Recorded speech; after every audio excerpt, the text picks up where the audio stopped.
Hi everyone. सवाल आया था लिक्विडिटी इन मार्केट क्या होता है। 10वीं के बच्चे का सवाल है कि आइए देखते हैं इसको कि लिक्विड इन मार्केट क्या होता है। मार्केट लिक्विडिटी समझिए। देखिए सबसे पहले लिक्विडिटी टर्म का मतलब समझते हैं। देखिए मैटर के अंदर में सॉलिड लिक्विड गैस के अंदर में लिक्विड एक ऐसा टर्म होता है जो कि आप जिस भी फॉर्म में चाहें उस फॉर्म में इसको रख सकते हैं। लाइक अगर आप इसको ग्लास के फॉर्म में रखेंगे ग्लास का फॉर्म ले लेगा, अगर आप प्लेट के फॉर्म में रखेंगे ये प्लेट बन जाएगा, आप बॉटल में रखोगे बॉटल बन जाएगा। तो कहने का मतलब है कि मार्केट में जो अप्स एंड डाउन्स होते हैं शेयर को लेकर के, इकोनॉमी को लेकर, टर्म्स को लेकर के, या कोई भी चीज़ होती है, पैसे हैं जो भी, उसके भी अपने फॉर्म्स होते हैं। कभी वो ऊपर जाएंगे मार्केट में, कभी वो नीचे आएंगे। तो लिक्विडिटी इसीलिए टर्म इस्तेमाल किया गया था।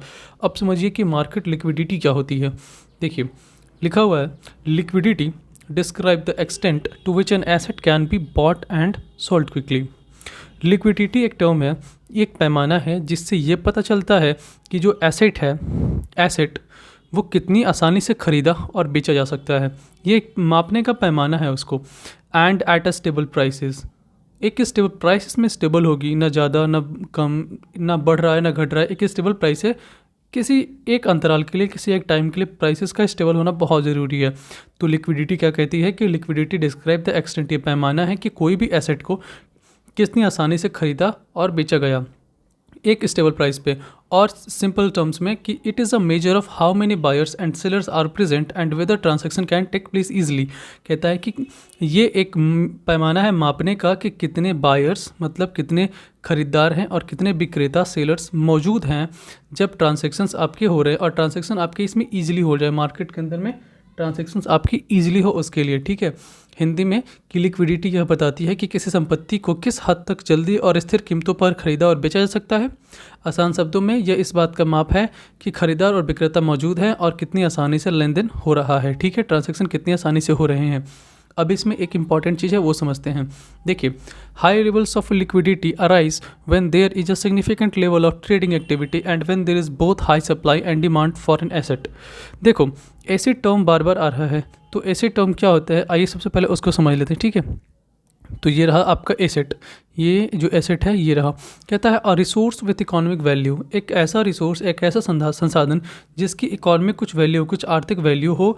वो किसी इंडिविजुअल की हो सकती है, किसी कॉरपोरेशन की हो सकती है, किसी देश का हो सकता है, जो उसके ऊपर में अपना हक जताता हो और उससे उसकी ये उम्मीद हो कि फ्यूचर में उससे कुछ उससे बेनिफिट मिलेगा। ठीक है, उससे कुछ बेनिफिट मिलेगा। उसे क्या कहते हैं एसेट। तो एसेट क्या होता है, एक ऐसा रिसोर्स होता है जिसकी कुछ इकोनॉमिक वैल्यू होती है। वो किसी इंसान की हो सकती है, किसी देश की हो सकती है, समाज में हो सकता है, किसी का भी हो सकता है, जिससे हमें भविष्य में लाभ मिले। अब आइए वापस टॉपिक पे चलते हैं। तो कह रहा है high levels of liquidity arise. High level of liquidity भी दो तरह की होती है, एक हाई लेवल की, एक लो लेवल की। ठीक है, तो हाई लेवल ऑफ लिक्विडिटी तब बढ़ती है जब मार्केट के अंदर में ट्रेडिंग एक्टिविटी एकदम जोरों शोरों से हो। ट्रेडिंग एक्टिविटी मतलब व्यापारी जो अपना व्यापार वगैरह चल रहा हो सही से।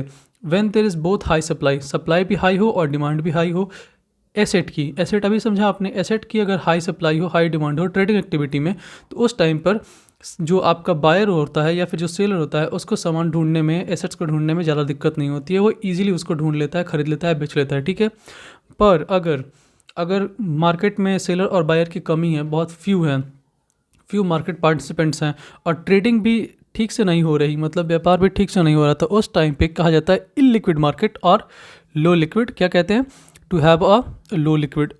ठीक है, इसी को कहते हैं लो लिक्विडिटी भी। अच्छा अब देखिए हिंदी में उच्च स्तर की लिक्विडिटी तब उत्पन्न होती है जब व्यापारिक गतिविधि का एक महत्वपूर्ण स्तर होता है और जब किसी संपत्ति का उच्च आपूर्ति और मांग दोनों होती है।